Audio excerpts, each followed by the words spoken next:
ಎಲ್ಲ ನನ್ನ ಪ್ರೀತಿಯ ಸೆಲೆಬ್ರಿಟಿಗಳಿಗೆ ನಮಸ್ಕಾರ ಹೇಳ, ಇಲ್ಲ ಥ್ಯಾಂಕ್ಸ್ ಹೇಳ, ಧನ್ಯವಾದ ಹೇಳೋದು ಏನೇ ನನ್ನ ಪದ ಯೂಸ್ ಮಾಡಿದ್ರು ಕೂಡ ತುಂಬ ಕಮ್ಮಿ. ಯಾಕಂದರೆ ನೀವು ತೋರಿಸಿರೋಷ್ಟು ಪ್ರೀತಿ ಅಭಿಮಾನ ಯಾವತ್ತೂ ಯಾವ ಥರ ರಿಟರ್ನ್ ಮಾಡೋದು ನನಗೂ ಗೊತ್ತಾಗಲ್ಲ. ಬಟ್ ಇವತ್ತು ಆ್ಯಕ್ಚುಲಿ ಇಲ್ಲಿ ಕುತ್ಕೊಳ್ಳೋಕ್ಕಾಗಲಿ ಹೇಳೋಕ್ಕಾಗಲಿ ಒಂದೇ ಒಂದು ರೀಸನ್ ಏನಂತಂದರೆ ಈಗ ಆ್ಯಕ್ಚುಲಿ ಬರ್ಡೇ. ಯಾಕಂದರೆ ನೀವುಗಳು ತುಂಬ ಆಸೆ ಪಟ್ಟಿದ್ರಿ, ನನಗೂ ತುಂಬಾ ಆಸೆ ಇತ್ತು. ಯಾಕಂದರೆ ಪ್ರತಿಯೊಬ್ಬರನ್ನು ಮೀಟ್ ಮಾಡಿ ಥ್ಯಾಂಕ್ಸ್ ಹೇಳೋಣ ಅಂತೇಳಿ. ಯಾಕಂದರೆ ಪ್ರತಿ ಸಲ ನೀವು ಬಂದಾಗಲೂ ಎಲ್ರಿಗೂ ನಿಂತ್ಕೊಂಡು ಆ್ಯಕ್ಚುಲಿ ಕೈ ಕೊಟ್ಕೊಂಡು ಎಲ್ರಿಗೂ ಥ್ಯಾಂಕ್ಸ್ ಇಲ್ಲ ವಿಶ್ವಾಸ ಆಗುತ್ತೆ. ಬಟ್ ಈ ಸಲ ಒಂದೇ ಒಂದು ಪ್ರಾಬ್ಲಮ್ ಏನಂತಂದರೆ, ಏನೋ ದೊಡ್ಡ ಪ್ರಾಬ್ಲಮ್ ಅಂತ ನಾನು ಹೇಳ್ತಾರೆ, ನನ್ನ ಹೆಲ್ತ್ ಇಶ್ಯೂ ಅಷ್ಟೇ, ಇನ್ನೇನೂ ಇಲ್ಲ. ಯಾಕಂದರೆ ತುಂಬ ಹೊತ್ತು ನಿಂತ್ಕೊಳ್ಳೋಕ್ಕಾಗಲ್ಲ. ಯಾಕಂದರೆ ಏನು ಪ್ರಾಬ್ಲಮ್ ಅಂತ ನಿಮಗೂ ತುಂಬ ಚೆನ್ನಾಗಿತ್ತು.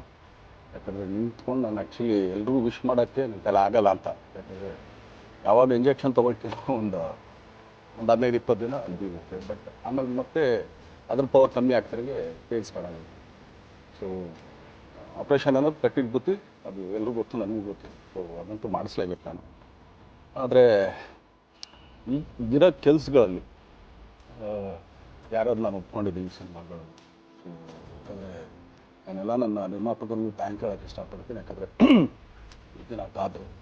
ಸೊ ಅದೊಂದು ರೀಸನ್ಗೋಸ್ಕರ ಅವ್ರುಗಳು ಆ್ಯಕ್ಚುಲಿ ಇಷ್ಟು ದಿನ ಕಾದಿದ್ದಾರೆ. ನಾನು ಅವ್ರುಗಳಿಗೆ ಅನ್ಯಾಯ ಮಾಡಬಾರ್ದು. ಯಾಕಂದರೆ ಅವರು ಒಂದು ಏನೇನೋ ಪ್ರಾಜೆಕ್ಟ್ಗಳು ಅಂದ್ಕೊಂಡಿರ್ತಾರೆ ಅಂತೇಳಿ. ಸೊ ಅದಕ್ಕೋಸ್ಕರ ಸ್ವಲ್ಪ ಇದು ಮಾಡ್ತಾಯಿದ್ದೀನಿ. ಯಾಕಂದರೆ ಎಲ್ಲರಿಗೂ ಪುಷ್ ಆಗುತ್ತೆ, ಎಲ್ಲರಿಗೂ ಪುಷ್ ಮಾಡೋಣ ಅಂತ ನಾನು ಟ್ರೈ ಮಾಡ್ತಾಯಿದ್ದಿಲ್ಲ ಅಂತ. ಸೊ ಆದ್ದರಿಂದ ದಯಮಾಡಿ ಎಲ್ಲ ನನ್ನ ಸೆಲೆಬ್ರಿಟಿಗಳು, ನನ್ನ ಪ್ರೀತಿಯ ಸೆಲೆಬ್ರಿಟಿಗಳು ಇದೊಂದ್ಸಲಿ ನನಗೆ ಕ್ಷಮೆ ಕೊಟ್ರಿ. ಯಾಕಂದರೆ ನಾನು ಸಿಗ್ತೀನಿ, ನಾನು ಸಿಗಲ್ಲ ಅಂತಲ್ಲ, ಖಂಡಿತ 100% ನಾನು ಸಿಗಬೇಕು. ಯಾಕಂದರೆ ಎಲ್ಲ ಇಂಡಿವಿಜುವಲಿ ನಾನು ಥ್ಯಾಂಕ್ಸ್ ಹೇಳಲೇಬೇಕು. ಅಂದರೆ ಈಗಲ್ಲ, ಇನ್ನೊಂದು ಸ್ವಲ್ಪ ದಿನ ಆಗಲಿ. ಯಾಕಂದರೆ ನಂದು ಸ್ವಲ್ಪ ಯಾಕಂದರೆ ಈಗಲೇ ಕಾಲೆಲ್ಲ ಸ್ವಲ್ಪ ನಂಬಾಗ್ತಾಯಿದೆ. ಸೊ ಸ್ವಲ್ಪ ನಮ್ಮ ಡಾಕ್ಟರ್ ಹತ್ರ ಎಲ್ಲ ನಾನು ಕನ್ಸಲ್ಟ್ ಮಾಡಿ ಏನು ಮಾಡ್ಬೋದು ಅದಕ್ಕಿಂತ ನೆಕ್ಸ್ಟ್ ಅಂತ ಹೇಳಿ. ಯಾಕಂದರೆ ಸ್ಪೈನಲ್ ಕಾರ್ಡ್ ಪ್ರಾಬ್ಲಮ್ ಇನ್ನೂ ತುಂಬ ಚೆನ್ನಾಗಿದೆ. ಸೊ ಇದೊಂದು. ಆಮೇಲೆ ದಯಮಾಡಿ ಯಾವ ಹೂವಾಪೋಗಳಿಗೂ ನನ್ನ ಸೆಲೆಬ್ರಿಟಿಗಳು ಕಿವಿಗೆ ಹಾಕೋಬೇಡ್ರಿ. ಈಗ ಮೊನ್ನೆದು ಒಂದು ಇದಿತ್ತು, ಏನೋ ಯಾರೋ ನಿರ್ಮಾಪಕರು ಕೊಟ್ಬಿಟ್ರು, ಹಂಗೆ ಹೀಗೆ ಅದು ಇದು. ಹೌದು 101%. ಯಾಕಂದರೆ ಸೂರಪ್ಪ ಬೊಬ್ಬರು ಆ್ಯಕ್ಚುಲಿ ವಾಪಸ್ ಕೊಟ್ಟಿದ್ದು ಏನಕ್ಕೆ ಅಂತಂದರೆ, ಸೂರಪ್ಪ ಬೊಬ್ಬರು ಆ್ಯಕ್ಚುಲಿ ಏನಾದರೂ ಸಿನಿಮಾ ಮಾಡೋಕ್ಕೆ ಬಂದಾಗ ಅವ್ರು ತುಂಬ ಕಮಿಟ್ಮೆಂಟ್ಸ್ ಏನೋ ಇತ್ತು ಪಾಪ. ಸೊ ಸಿನಿಮಾ ಆದರೆ ನನ್ನ ಕಮಿಟ್ಮೆಂಟ್ಸ್ ಎಲ್ಲ ಇದಾಗುತ್ತೆ. ಯಾಕಂದರೆ ಇಂಡಸ್ಟ್ರಿಲಿ ನನಗೆ ಗೊತ್ತಿರೋರೊಬ್ಬರು ತುಂಬ ಪರಿಚಯ ಇರೋರು, ಅವ್ರನ್ನ ಕರ್ಕೊಂಡು ವಿಧ ದರ್ಶನ ಮಾಡಿ ಸರಿ ಅಣ್ಣ ಮಾಡ್ಕೊಡ್ತೀನಿ. ಬಟ್ ಈಗ ಆ್ಯಕ್ಚುಲಿ ಈಗ ನಡೆದಿದ್ದು ನಿಮಗೂ ಗೊತ್ತು. ಯಾಕಂದರೆ ಟೈಮೆಲ್ಲ ವೇಸ್ಟ್ ಆಗೋಯ್ತು.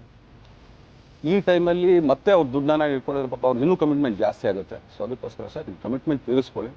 ಸೊ ಮುಂದಕ್ಕೆ ಒಂದು ಒಳ್ಳೆ ಸಬ್ಜೆಕ್ಟ್ ಸಿನಿಮಾ ಖಂಡಿತ ಮಾಡೋಣ ಅಂತ ಹೇಳ್ತೀನಿ. ಆಮೇಲೆ ನಾನು ಪ್ರೇಮ್ ಖಂಡಿತ ಸಿನಿಮಾ ಮಾಡೇ ಮಾಡ್ತೀವಿ. ಯಾಕಂದರೆ ಅದು ನನ್ನ ಗುರುಗಳು, ಹಾಗೆಯೇ ನನ್ನ ಪ್ರೀತಿಯ ಸ್ನೇಹಿತೆ, ಅದು ರಕ್ಷಿತನ ಆಸೆ ಅದು. ಸೊ ಇಲ್ಲ ಮಾಡೇ ಮಾಡೋಣ. ಸೊ ಬಟ್ ಒಂದೇನಂದರೆ KVL ಪ್ರೊಡಕ್ಷನ್ಸ್ ಅವರು ಪ್ರೊಡಕ್ಷನ್ ಮಾಡ್ತಾ ಇದ್ದಾರೆ.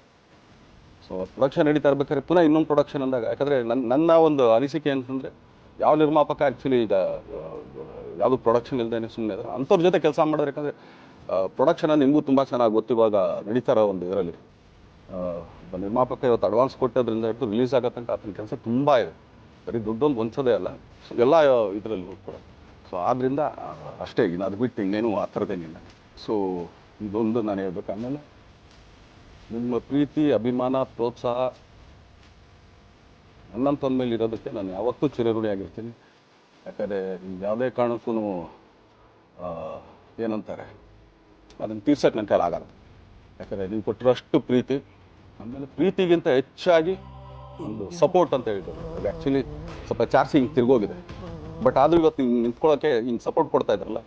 ಸೊ ಅದಕ್ಕೆ ನಾನಾಗಲಿ ನನ್ನನ್ನು ನಂಬ್ಕೊಡೋರು ಎಲ್ಲರೂ ಕೂಡ ನಿಮ್ಗಳಿಗೆ ಚಿರಋಣಿ ಅಂತ ಹೇಳೋಕ್ಕೆ ಇಷ್ಟಪಡ್ತೀನಿ. ಆಮೇಲೆ ಈ ಮುಖಾಂತರ ನಾನು ಒಂದು 3 ಜನಕ್ಕೆ ತುಂಬಾ ಥ್ಯಾಂಕ್ಸ್ ಹೇಳಬೇಕು. ಎಸ್ಪೆಷಲಿ ನಮ್ಮ ಹೀರೋ ಧನ್ವೀರ್ ಅವ್ರಿಗೆ. ಯಾಕಂದರೆ ಆತ ಪಾಪ ಯಾವಾಗಲೂ ಜೊತೆಯಲ್ಲೇ ಇದ್ದು ನಮ್ಮೊಂದು ದೊಡ್ಡ ಬೆನ್ನೆಲುಬು, ಮಾರಲ್ ಸಪೋರ್ಟ್ ಆಗಿದ್ದು. ಸೊ ಧನ್ವೀರ್ ಅವ್ರಿಗೂ ಥ್ಯಾಂಕ್ಸ್. ಹಾಗೆಯೇ ನಮ್ಮ ಬುಲ್ಬುಲ್ ರಚಿತಾರಾಮ್ರಿಗೂ ತುಂಬಾ ಥ್ಯಾಂಕ್ಸ್.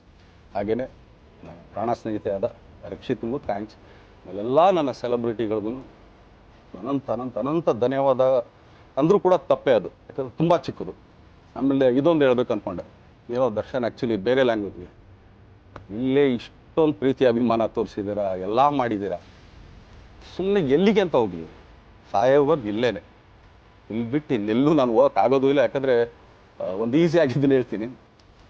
ಕಾವೇರಿ ಎಲ್ಲಿ ಹುಡ್ತಾಳೆ ಅಂತ ನನಗೂ ತುಂಬ ಚೆನ್ನಾಗಿತ್ತು. ಆ ಕೊಡದಲ್ಲೇ ನಾನು ಹುಟ್ಟಿರು. ಅವಳು ಅಲ್ಲಿ ಹುಡ್ತಾಳೆ ಕಾವೇರಿ, ಎಲ್ಲ ಕಡೆ ಹರ್ಕೊಂಡ್ಬರ್ತಾಳೆ. ನನ್ನ ಸೀಮಿತ ಇರೋದು ಬರೀ ಮೇಕೆದಾಟ ಅಷ್ಟೇ. ಅದರಿಂದ ಮುಂದಕ್ಕೆ ಅದು ಹೆಂಗಾರು ಹರ್ಕೊಡೋದು ಅದಕ್ಕೊಂದು ಸಂಬಂಧ ಇಲ್ಲ ನನಗೆ. ಸೊ ಆ ಥರ ಯಾವಾಗ ಸಿನಿಮಾ ಮಾಡಿದ್ರು ಏನೇ ಮಾಡಿದ್ರು ಇಲ್ಲೇ ಅದು ಕನ್ನಡ ಸಿನಿಮಾನೇ. ಡಬ್ಬಾಗಿ ಎಲ್ಲೇ ಹೋದ್ರು ಅದು ಬೇರೆ ಥರ ಇರುತ್ತೆ. ಬಟ್ ನಾನು ಕನ್ನಡದಲ್ಲೇ ಇರೋದು, ಕನ್ನಡ ಸಿನಿಮಾನೇ ಮಾಡೋದು. ದಯವಿಟ್ಟು ನನ್ನ ಪ್ರೀತಿಯ ಸೆಲೆಬ್ರಿಟಿಗಳು, ನಿಮ್ಮ ಅಭಿಮಾನ, ನಿಮ್ಮ ಪ್ರೋತ್ಸಾಹ, ನಿಮ್ಮ ಆಶೀರ್ವಾದ ಸದಾ ಹೀಗೆ ಇರಲಿ ಅಂತ ಕೇಳ್ಕೊಳ್ತೀವಿ. ಖಂಡಿತ ಈ ಬರ್ಡೇಗೆ ಯಾರು ಸಾಂಗ್ಗಳು ಮಾಡಿದರು, ಸೊ ಅವರೆಲ್ರಿಗೂ ಥ್ಯಾಂಕ್ಸ್. ಆ್ಯಕ್ಚುಲಿ ಎಲ್ಲ ಸಿಂಗರ್ಸ್ಗಾಗಿ, ಆಮೇಲೆ ಪ್ರೊಡಕ್ಷನ್ ಅವ್ರಿಗಾಗಿ ಅವ್ರುಗಳಿಗೂ ತುಂಬ ಥ್ಯಾಂಕ್ಸ್. ತುಂಬ ಒಳ್ಳೆಯ ಸಾಂಗ್ಗಳು ಮಾಡಿದ್ದೀರ. ಇಷ್ಟು ತೋರಿಸ್ತಾ ಇದ್ರಲ್ಲ, ಅದನ್ನ ಎಕ್ಸ್ಪ್ರೆಸ್ ಮಾಡೋಕ್ಕೆ ನನಗೂ ಆಗ್ತಾಯಿಲ್ಲ. ಹೆಂಗೆ ಎಕ್ಸ್ಪ್ರೆಸ್ ಮಾಡೋದು, ಏನು ಹೇಳಿದ್ರು ಅದು ಕಮ್ಮಿನೇ ಆಗ್ತಾಯಿದೆ. ನಿಮ್ಮ ಪದ ಏನು ಹೇಳಿದ್ರು ತುಂಬ ಕಮ್ಮಿ ಆಗ್ತಾಯಿದೆ. ಸೊ ಇದೊಂದ್ಸಲಿ ದಯಮಾಡಿ ಕ್ಷಮೆ ಇರಲಿ. ಸೊ ಖಂಡಿತ, ಬಟ್ ಆದಷ್ಟು ಬೇಗ ನಿಮ್ಗಳಿಗೆ ಸಿಗ್ತೀನಿ ನಾನು. ಅದು ಯಾವಾಗ ಅಂತ ಹೇಳ್ತೀನಿ. ಸೊ ಅಲ್ಲಿವರೆಗೂ ಮೊಟ್ಟೆಗೆ ಹಾಕ್ಕೊಳ್ಳಿ. ಹೆಂಗೆ ಆ್ಯಕ್ಚುಲಿ ದರ್ಶನ್ಗೆ ಹೋಗ್ಲಿ ಪಾಪ, ಆಯ್ತು ಇದು ಸಲ ಬಿಟ್ಬಿಡೋಣ ಅಂತೇಳಿ. ಸೊ ಈ ಸಲ ಬರ್ಡೇಗೆ ನಾನು ಸಿಗಲಿಲ್ಲ ಅಂತದಕ್ಕೆ ದಯಮಾಡಿ ಇದೊಂದು ಕ್ಷಮೆ ಇರಲಿ. ಯಾಕಂದರೆ ಎಲ್ಲ ಪಾಪ ಊರುಗಳಿಂದ ಬರ್ತೀರಾ, ಎಲ್ಲ ಮಾಡ್ತೀರಾ. ಸೊ ಬಂದಾಗ ಎಲ್ಲೋ ಒಂದು ಬಿಲ್ಡಿಂಗ್ ಮೇಲೆ ನಿಂತ್ಕೊಂಡು ನಾನು ಸುಮ್ಮನೆ ಕೈ ವೇ ಮಾಡೋದು ನನಗೆ ಮನ್ಸಿಗೆ ಅದು ಒಪ್ಪಿಗೆ ಆಗಲ್ಲ. ನನಗೇನೆ ಇಷ್ಟ ಆಗಲ್ಲ. ಯಾಕಂದ್ರೆ ಪ್ರತಿ ಸಲ ಕೈ ಕೊಟ್ಟೆ ಎಲ್ರಿಗೂ ಕೂಡ ಸಿಗ್ತಾ ಇದ್ದೀವಿ ನಾವು. ಸೊ ಆದ್ದರಿಂದ ದಯಮಾಡಿ ಇದೊಂದ್ಸಲಿ ನನ್ನ ಮೇಲೆ ಕ್ಷಮೆ ಇರಲಿ ಅಂತ ಕೇಳ್ಕೊಳ್ತೀನಿ. ಎಲ್ಲ ನನ್ನ ಪ್ರೀತಿಯ ಸೆಲೆಬ್ರಿಟಿಗಳಿಗೆ ತುಂಬ ಧನ್ಯವಾದ.